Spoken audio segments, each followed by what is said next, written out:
Good morning, all of you. My dear student, welcome back. In order to explain you regarding invitation, formal invitation, how to write formal invitation, I will tell you today how to write formal invitation. My dear student, there are two kinds of invitation. दो प्रकार के invitation होते हैं, एक formal और दूसरा informal. तो today I will tell you how to write invitation formal. My dear student, invitation formal तीन जगह पे दिए जाते हैं. रिलीजियस ग्राउंड पे, सोशल ग्राउंड पे और एजुकेशनल ग्राउंड पे. तीन जगह पे ये इन्विटेशन दिए जाते हैं, फॉर्मल हो या इन्विटेशन या इनफॉर्मल हो. इसके अलावा और कोई ग्राउंड नहीं है जहाँ पे ये दिए जाते हैं. ये है एक शादी का इन्विटेशन जो आपने इसमें दिखाया गया है कि एक दोस्त अपने दोस्त को इन्विटेशन भेजता है अपने लड़के की शादी के दौरान उनको बुलाने के लिए. और कैसे लिखता है वो ये तरीका आपके सामने है. You are Mr. and Mrs. Sidhu. Write an invitation formal to your friend Mr. and Mrs. Sidhu in order to get married or your son. आपने अपने बेटे की शादी करनी है और आपके दोस्त हैं मिस्टर एंड मिसेस सिद्धू. आपने उनके लिए इन्विटेशन कार्ड दिया है कि भैया आ जाओ मेरे बेटे की शादी में, और शादी में आकर के आप मेरे इस सारे समारोह की विशेषता बढ़ाओ आप आने के बाद. ऐसा इसमें लिखा हुआ है. अब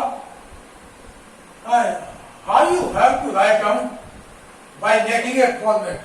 फॉर्मेट बना के आपने कैसे भेजना है ये तरीका आपके सामने है. First of all you have to write the name of sender Mr and Mrs Sandhu. जो भेजने वाला है उसका नाम ऊपर आएगा. thereafter अब वो भी थोड़ा सा बड़ा दिखाते हुए then you will start second line from left. Then cordially invite you and your family member on the golden occasion of the marriage of their son. यानी कि मित्रता पूर्वक आपको इनवाइट करते हैं, आपके फैमिली मेंबर को भी इनवाइट करते हैं सुनहरे मौके पर, और ऐसा सुनहरे मौके पर जब उनके बेटे की शादी हो रही हो. कोर्टली का मतलब है मित्रता पूर्वक, यानी कि courtly is meant by in a friendly way, यानी कि दोस्ताना तौर पे. राहुल नाम है लड़के का जिसकी शादी हो रही है विद श्रेया, और शादी हो रही है श्रेया नाम की लड़की से. Daughter of Mr and Mrs Grewal. ये बेटी है मिस्टर और मिसेज ग्रेवाल की बेटी है. और कहाँ पे हो रही है, कितने बजे हो रही है? एट 8:30 PM, 8:30 बजे के करीब हो रही है. और दिन है उस दिन संडे का, और तारीख है 10 सितंबर 2020. कहाँ पे हो रही है? अशोका होटल दिल्ली के अंदर अशोका होटल है. वहां पे ये शादी समारोह आयोजित किया जा रहा है. And the reception the next day, और रिसेप्शन दूसरे दिन एट द रेसिडेंस, उन्हीं के रेसिडेंस पे एट 7 PM, यानी शाम को 7 बजे रिसेप्शन है उनकी शादी का. RSVP 10 AM 10 A, Janakpuri Delhi. Contact number 9432196348. यानी कि RSVP is meant by two send the information positive और negative that you have to come or not. If you have not to come, then no problem at all. अगर नहीं आना तो कोई बात ही नहीं. And if you have to come, then also you have to inform to this address can a Janakpuri Delhi, यानी कि this the address of centre mister and Mrs Sandhu along with mobile number. Either you have come in order to attend the marriage, or you have not to come in order to attend the marriage, but you have to send the information definitely, negative or positive sure. If you do not want to come, then also you have to inform negatively that I do not want to come because of domestic problem or because of any type of problem, घरेलू समस्या या कोई और समस्या, उसकी वजह से मैं नहीं आना चाहता। And if you want to come, और अगर आप आना चाहते हैं, then also you have to give information positively, तब भी आपने सकारात्मक इंफॉर्मेशन देनी है। क्यों? इसलिए ताकि जब आप वहां पर आओ शादी समारोह में, तो आपका स्वागत किया जा सके।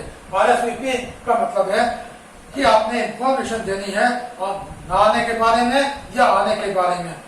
नहीं आते हैं तो कोई बात ही नहीं, अगर आते हैं तो आने के बाद, ताकि आपके स्वागत की तैयारियां ज्यादा से ज्यादा की जा सके, इसी का मतलब है RSVP। और यहाँ पे आपने खबर करनी है, ये आता पता है इस सेंटर का, मिस्टर एंड मिसेस संधू का, और ये दूल्हे हैं जिसका नाम है राहुल, शादी हो रही है उनकी श्रेया नाम की लड़की से, और ये बेटी है मिस्टर एंड मिसेस गणेशवाल की। 8:30 बजे शाम को प्रोग्राम है शादी का, दिन है संडे का, और तारीख है 10 सितंबर 2020। होटल का नाम है अशोका होटल, जिसमें शादी का फंक्शन आयोजित किया जा रहा है, और बताया है कि भैया रिसेप्शन अगले दिन उन्हीं के आते पते पर, उन्हीं के निवास पर शाम को 7 बजे है। और उनका आता पता, यानी कि जहाँ पे वो रहते हैं परमानेंट एड्रेस पे, ये उनका है आता पता, मोबाइल नंबर के साथ। अगर कोई समस्या है तब आप यहाँ पे कॉल कर सकते हैं, नहीं आना चाहते हैं तब भी आपने यहाँ पे खबर देनी है।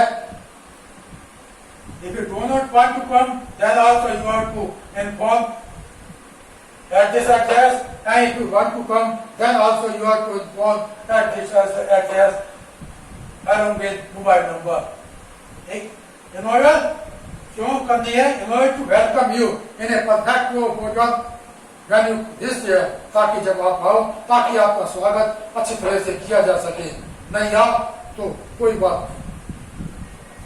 और एक बात और बता दूं, मिस्टर एंड मिसेस संधू, ये थोड़ा सा बड़े तौर पे लिखना है, and you also have to underline, और इसको अंडरलाइन भी करना है, क्योंकि खास आदमी है ये, दूल्हे के माता पिता है, जाहिर सी बात है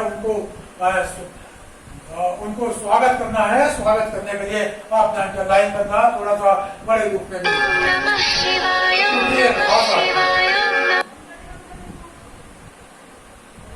इसके बाद कोर्टवाली का मतलब मैंने बताया ही है, इन ए फ्रेंडली वे।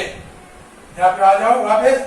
राहुल दूल्हा है या लड़का है, उसको मोटे शब्दों में दिखाना है।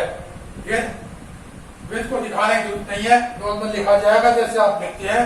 इसके बाद बेटी का नाम भी बड़े तौर पर दिखाया जाएगा, जैसे कि दूल्हा है उस तरह दुल्हन का नाम भी उसी मोटे शब्दों में लिखा जाएगा, क्योंकि ये उस शादी के खास है जिनके तौर पे ये शादी समारोह किया जा रहा है।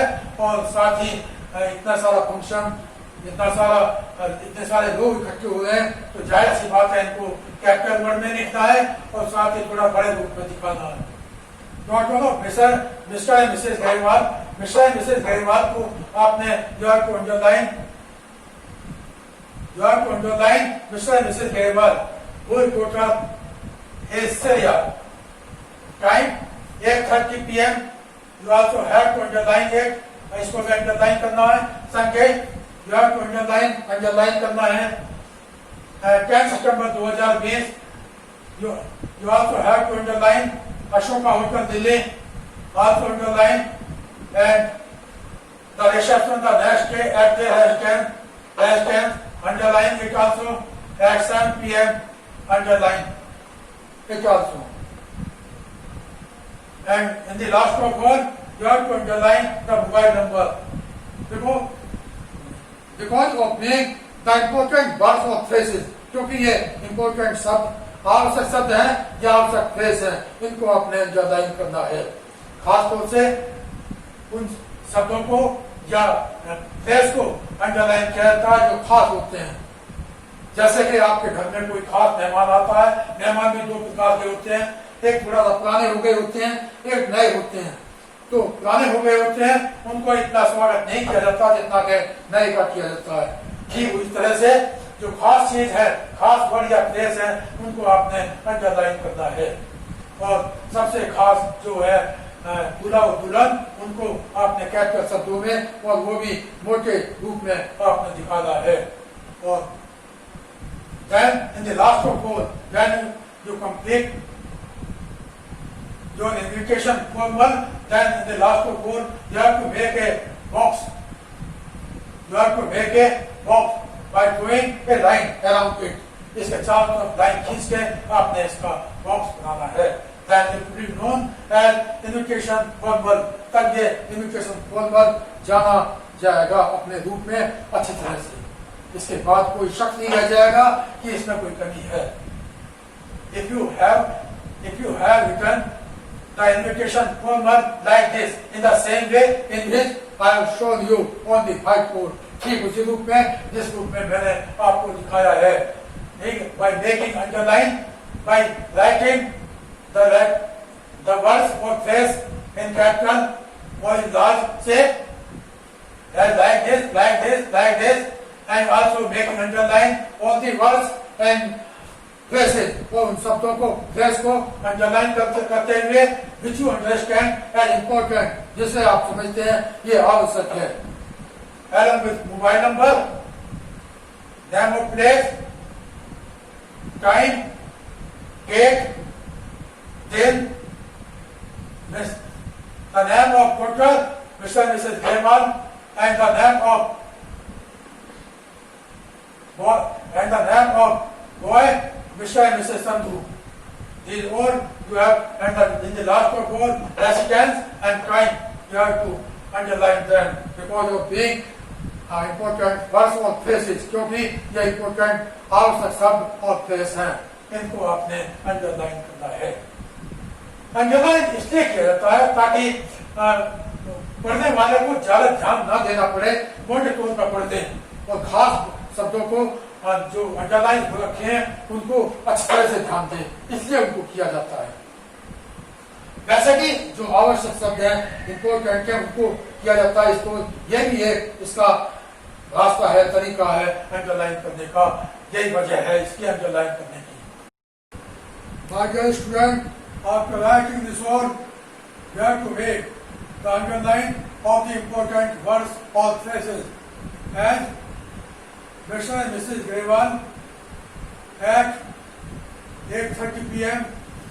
Sunday, 10 September 20, Ashoka Hotel, Delhi, residence at 7 p.m. And then telephone number, contact number, whatever you have. Mr. and Mrs. Sandhu, you also have to underline it. And because of being the important words and phrase, only the words and phrase which are important, they have to be made as underline only as it is.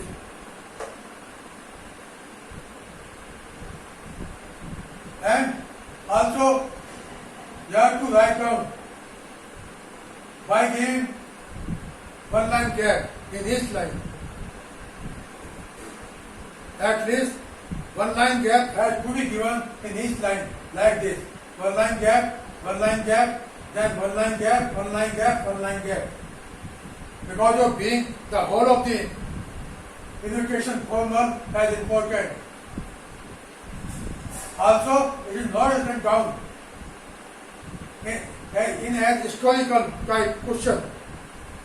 Historical type question में नहीं लिखा जाता, because of being all the words and phrases as important, क्योंकि सारे शब्द और phrase इसके important हैं. One line gap has to be given in each line like this, and in the last of all, you have to make a box by drawing line around it, and then it will be known as indication formal. On my side, the chapter is over, and tomorrow morning I will meet you again for the next chapter. You also have to write the same in the same words in the same shape in your copy. Also, you have to make another example like this in your copy. It may be possible. And if you make any mistake, all the mistake will be told by me. If you have any in such type of indication formal.